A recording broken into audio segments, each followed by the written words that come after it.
বাংলার ইতিহাস শুধু রাজা বাদশার গল্প নয়, এই ইতিহাসে আছে প্রভাবশালী জমিদার, সমাজপতি এবং সর্দারদের নীরব অবদান।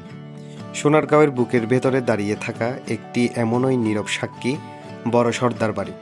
আজ আমরা জানব এই বাড়ির ইতিহাস, ঐতিহ্য এবং সেই সময়ের সমাজ ব্যবস্থার অজানা গল্প।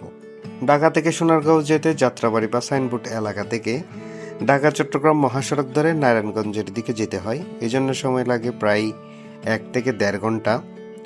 বিভিন্ন পরিবহনের বাস তথা বৈশাখী পরিবহন, স্বদেশ পরিবহন, শীতল পরিবহন বা মেঘনা পরিবহন, এই বাসগুলো যাত্রাবাড়ি বা সাইনবোর্ড থেকে পাওয়া যায়।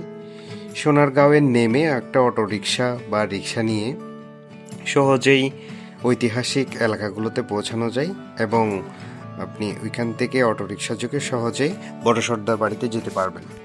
সোনারগাঁও ছিল প্রাচীন বাংলার রাজধানী এবং বাণিজ্যের অন্যতম কেন্দ্র।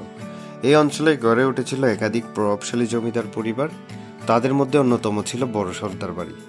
সর্দার উপাধি সাধারণ কোনো পরিচয় ছিল না, এটি ছিল ক্ষমতা, নেতৃত্ব এবং প্রশাসনিক কর্তৃত্বের প্রতীক। এই পরিবারের হাতেই নিয়ন্ত্রিত হতো আশেপাশের বিস্তীর্ণ জমি, গ্রাম এবং মানুষের জীবন। ধারণা করা হয় 19 শতকের শেষ ভাগ কিংবা 20 শতকের শুরুতে এই বড় সর্দার বাড়িটি নির্মিত হয়।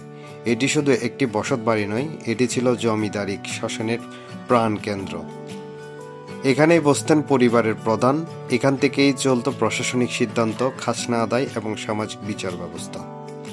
বড় সর্দার বাড়ি ছিল সেই সময়ের একটি ক্ষমতার প্রতীক। এই বাড়ির উঠানেই বসত সালিশ, মীমাংসা হতো গ্রাম্য বিবাদ। অনেক সময় এই জমিদার পরিবার মসজিদ, মাদ্রাসা এবং দাতব্য কাজে সহযোগিতা করত। আবার কোথাও কোথাও প্রজাদের উপর ছিল কঠোর শাসনের অভিযোগ। এই বাড়ির দেওয়ালের মধ্যে লুকিয়ে আছে শাসন, সহানুভূতি আর ক্ষমতার দ্বন্দ্ব। বড় সর্দার বাড়ির স্থাপত্যে স্পষ্টভাবে ফুটে ওঠে মুঘল এবং ইউরোপীয় উপনিবেশিক ধাঁচ। চওড়া বারান্দা, উঁচু খিলান, লম্বা জানালা এবং দেওয়ালের সূক্ষ্ম নকশা প্রমাণ করে এই বাড়ি শুধু শক্তির নয়, রুচিশীলতারও প্রতীক ছিল। একসময় এখানে বসত জাঁকজমকপূর্ণ সভা, পারিবারিক অনুষ্ঠান এবং অভিজাত অতিথিদের আনাগোনা। কিন্তু সময় থেমে থাকে না। ব্রিটিশ শাসনের অবসান, জমিদারি প্রথা বিলুপ্তি এবং সামাজিক পরিবর্তনের সঙ্গে সঙ্গে এই বাড়ির গুরুত্বও ধীরে ধীরে হারিয়ে যেতে থাকে।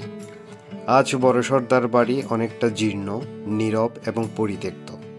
শুধু প্রতিটি ভাঙা দেওয়াল আজও ইতিহাসের কথা বলে। এই বাড়ি আমাদের মনে করিয়ে দেয় ক্ষমতা চিরস্থায়ী নয়, কিন্তু ইতিহাস চিরন্তন। সোনারগাঁওয়ের বড় সর্দার বাড়ি শুধু একটি পুরানো স্থাপত্য নয়, এটি বাংলার সমাজ, রাজনীতি এবং জমিদারি ব্যবস্থার জীবন্ত দলিল। ইতিহাস বুঝতে চাইলে এমন জায়গাকেই আগলে রাখতে হবে। ইতিহাস শুধু বইয়ের পাতায় নয়, ইতিহাস বেঁচে থাকে এমন জায়গাগুলোতেও। সোনারগাঁওয়ের বড় সর্দার বাড়ি আমাদের সেই হারিয়ে যাওয়া সময়ের সাথে পরিচয় করিয়ে দেয়। যদি ইতিহাস ভালো লাগে তাহলে এমন জায়গা একবার হলেও ঘুরে আসুন। এটি ছিল আজকের ভিডিও। আবার দেখা হবে নতুন কোনো জায়গায়, নতুন কোনো গল্প নিয়ে। ধন্যবাদ সবাইকে ভিডিওটি দেখার জন্য। ভালো লাগলে লাইক করবেন, কমেন্ট করে পাশে থাকবেন এবং পেজটি ফলো দেওয়ার জন্য অনুরোধ রইল।